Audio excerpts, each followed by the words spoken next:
We are a grassroots organization made up of people with disabilities and their loved ones. We live in the area of Toulouse, France. We have organized into a not-for-profit organization by the name Handi-Social. We have been individually court-ordered to pay heavy fines that have caused us to be unable to come to the Freedom Drive for financial reasons. We were also impeded by the lack of handicap-accessible transportation. Therefore, we are using this opportunity you have offered us to express ourselves to Europe. We are hereby reporting an alarming situation about our living conditions in France.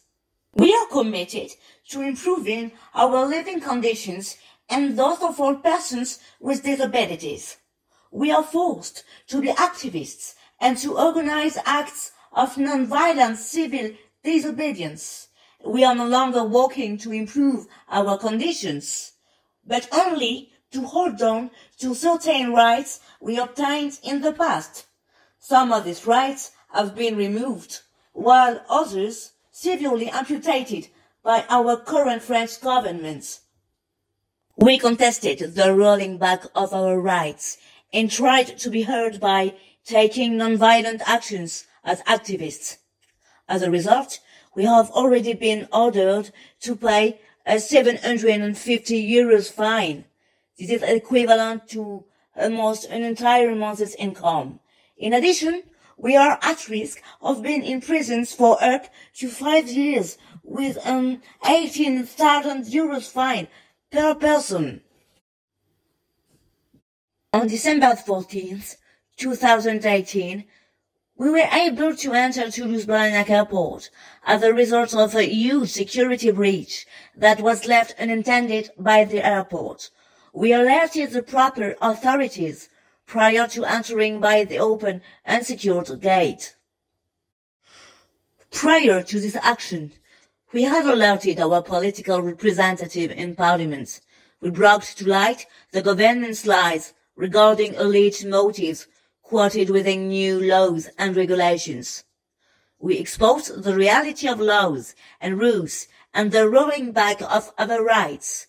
We cited the official positions taken by the National Defender of Rights, the National Council for Human Rights, and the European Council.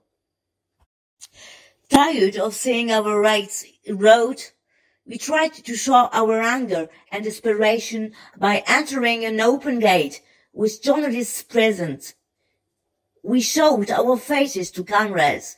We prepared the symbolic act in a manner that was intended to bring harm to no one. We hoped the international community would hear us, because our own country does not. Our nation is accusing us of interfering with freedom of movement and breach of our safety. However, our right to freely move is blocked on a daily basis.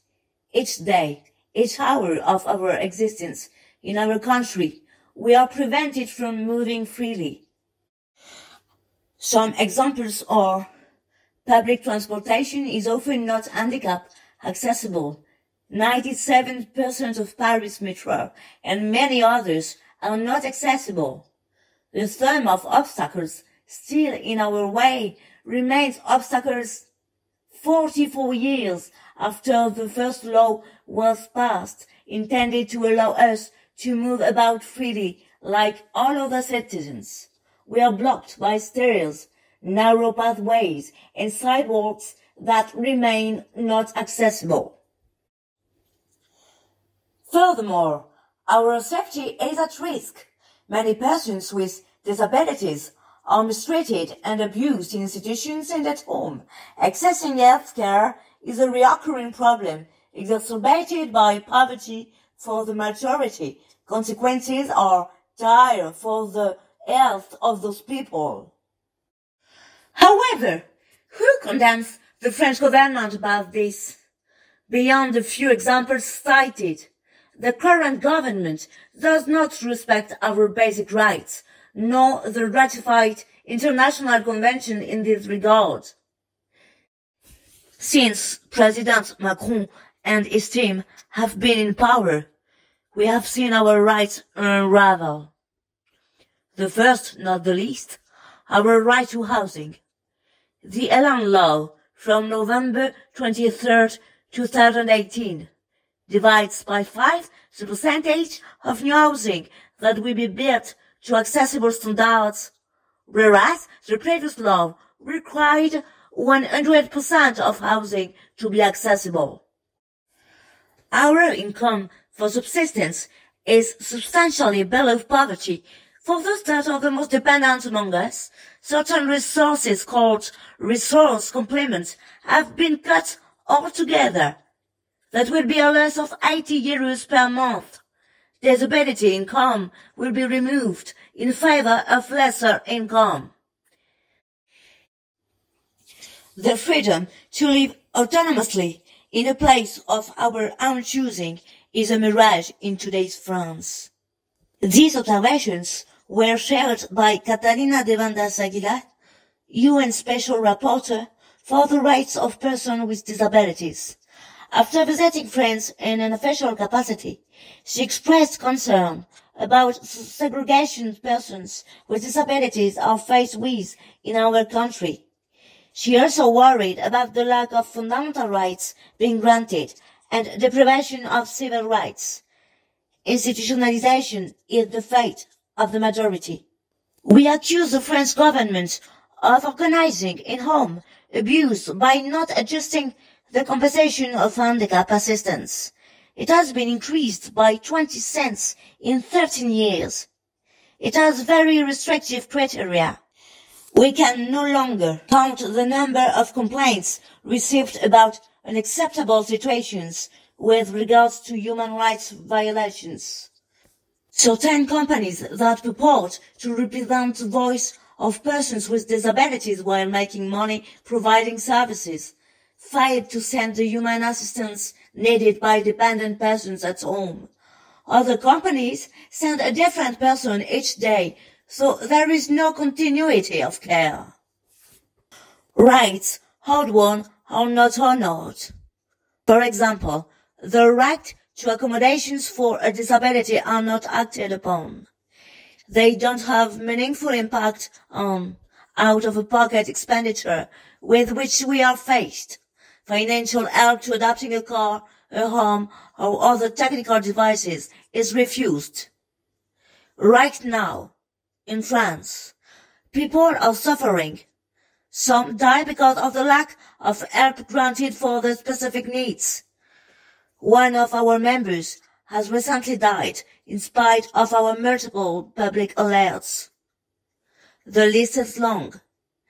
In spite of observations from the European Council, the UN report and the concern expressed by the French national rights defender, the French government has not changed course. We want to call out for help from the international community. We also want France, a country known for human rights, to apply the United Nations Convention for Rights of Persons with Disabilities, ratified in 2010. We also want equal rights to those of all citizens of Europe. We want to live outside of institutions or ghettos with decent means. We, too, want to live decently with dignity. We want what everyone wants, to live autonomously as free individuals who participate in society. We want the accommodations that will permit such a life. We simply want to live instead of subsist or die from the sheer absence of consideration given to our basic needs. So, for all those listening in Europe, share this information, inform others, and take a stand that is loud and strong against what is happening in France. We are crying out for your help. Several persons with disabilities and their loved ones are already required to pay heavy fines for defending human rights. We are at risk of being sent to jail for several years and being fined tens of thousands of euros because we simply defended human rights. We need political help, media help, and financial help. Help us. Help yourselves.